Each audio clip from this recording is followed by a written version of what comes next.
Welcome back. Since government introduced broad-based black empowerment conditions, state-owned entities could include as a requirement on their tenders for entities to be 51% black-owned to be considered for tenders. It has been ruled by the courts that this is unlawful, but suspended for 12 months to allow the minister to remedy this situation, as the country envisages to attain transformation in businesses all the time. Why does it move at a snail's pace?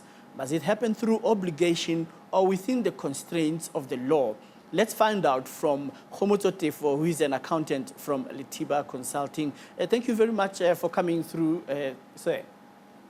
Good afternoon, Colin. How are you doing? We are doing fine so far. There are no guarantees during this pandemic. You know, anything can happen. So getting into the thick of things, in as far as BBEEE is concerned, what does it mean for black companies? Does it mean that they will be competing with white-owned companies that have been existing for quite a long time, and then they come with just minimal experience and they want to get the jobs as well?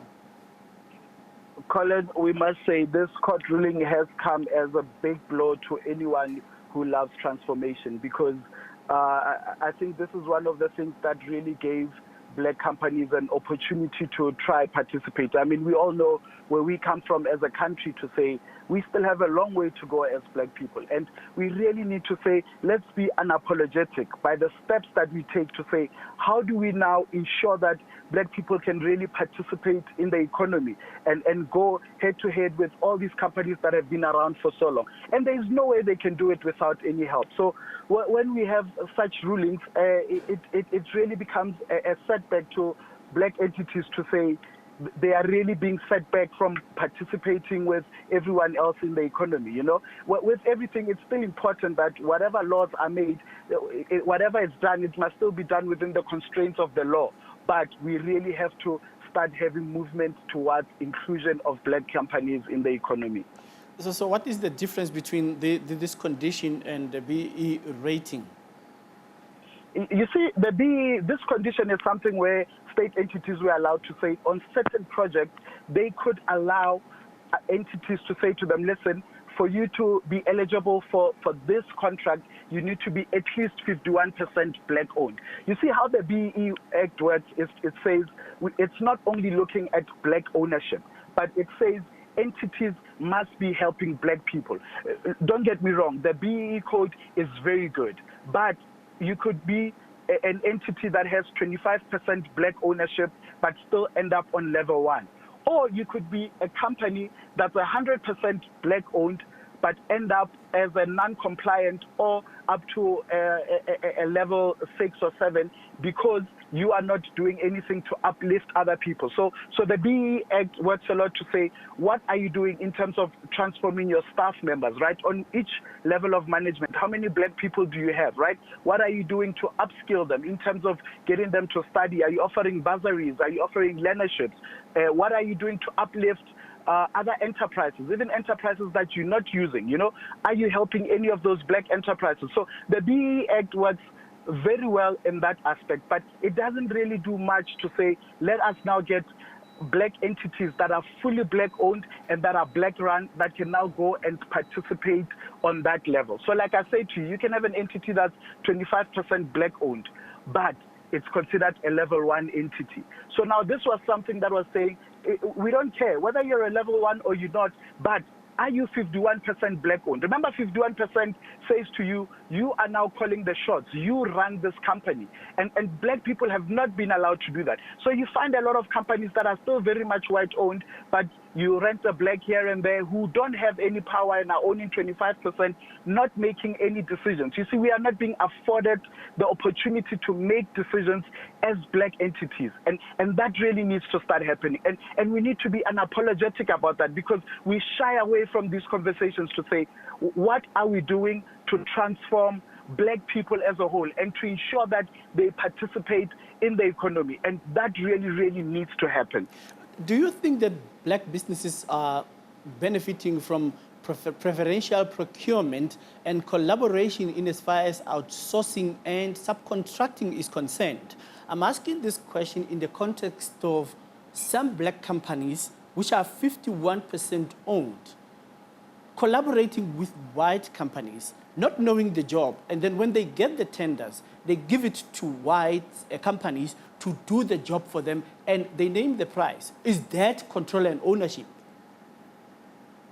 Look, I hear you completely, and it's such a difficult question because we expect government to come to the party and assist, but they can honestly only do so much. And to say, what is it that we are doing as people as well, and as entrepreneurs, to say, what are we doing to also ensure that we come to the party and we take advantages of these opportunities that have been granted to us. So like you say, you find people where they have been awarded a contract. And now instead of us saying, here's a contract, I have been given an opportunity. Let me not take this and offset it to a white entity that knows how to do it without any skills transfer, without whatever. I take my cut of the money and I move on. Well, now we need to now start saying, I want to be part of the implementation and the service delivery, because I want to understand what is it that is being done here. Where is the value add that is happening, so that the next contract that comes, I can actually now do it on my own, because they spin that skills transfer.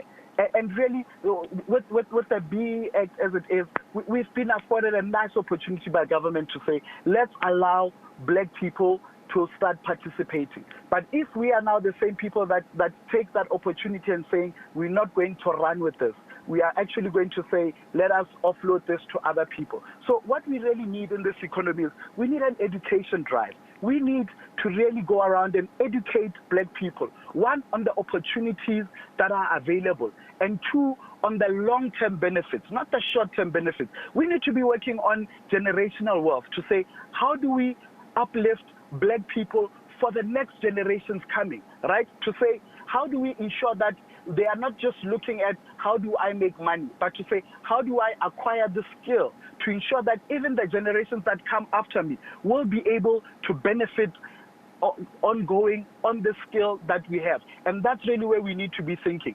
And we need to really have that education drive to say, let us start thinking long-term, unlike just thinking about the contract I have now and to make it now, unlike making it for the long term, so to speak, Colin. All right, so when we get into the deep end of the pool, I would like to ask you, and I'm not trying to really put you under the spotlight or in a corner here. Let's talk about the issue of level of trust and honesty, as well as quality, when it comes to black business doing business with another black company. Do you think that everything is smooth and honky-dory when it comes to that? Or when we question the status quo, there could be some underlying factors which are not satisfying to one party or the other in as far as honesty and delivering as promised? Colin, to answer your question, remember the problem of non-delivery is not necessarily a color-based problem, right? So say if someone is incompetent, that person is incompetent, regardless of what color that person is. So it becomes very unfair to say, if one black person is incompetent, let's paint the whole race as incompetent. Are we going to do the same thing when a white company does not deliver on what it's promised to deliver? So we are saying, right, let's ensure that we give black companies opportunities to deliver. Now, if we're saying we're not trusting their level of delivery, let's put in support measures, right, to ensure that these guys are acquiring a skill while they're doing this delivery, which they're going to keep the skill and it doesn't compromise the quality of the work. But with that said, Colin, there is so many black professionals out there that are very competent. I mean, even if you look at some of these white-owned companies, they use black professionals to deliver on the services that they deliver. So how can we now turn around and say black people are incompetent? Black people are very competent, Colin. They really, really are. I really do believe in them. There might be a few rotten apples here and there, but I don't think that's necessarily a problem of color. But that is a problem of the ethics and the problem we have around as the whole nation. And it's not just around black people only, but you find white people that are also not delivering. And now when that happens, we kind of look at it as an isolated incident. And when black people do it, is we're saying, oh, that is the problem of the entire race, which is honestly not true, because there are jobs that black people deliver, and they deliver to the highest quality. Why are we not highlighting those people and saying to them, look how black people are delivering? Because they are competent black people. There are a lot of entities that are being run, and they're being run very well by black people.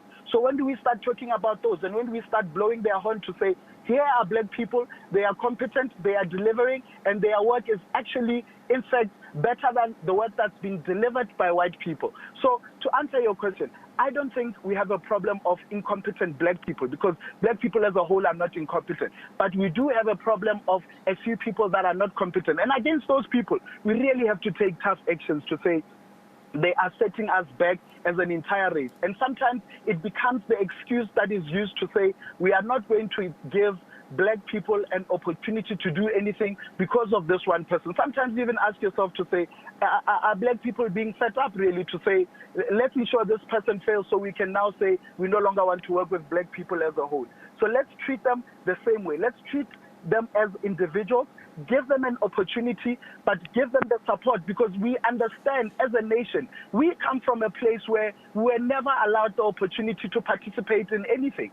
So now that we have the opportunity, we must understand that some of the black people, we're still crawling, we're still learning how to walk, but we can't say we can't be included in the economy because of that. Let's ensure there is a nice support structure and ensure that the skills are being transferred so that in the next generation, we don't have those problems. Because if we ignore these problems, it just means we carry on the problems that we have to the next generation.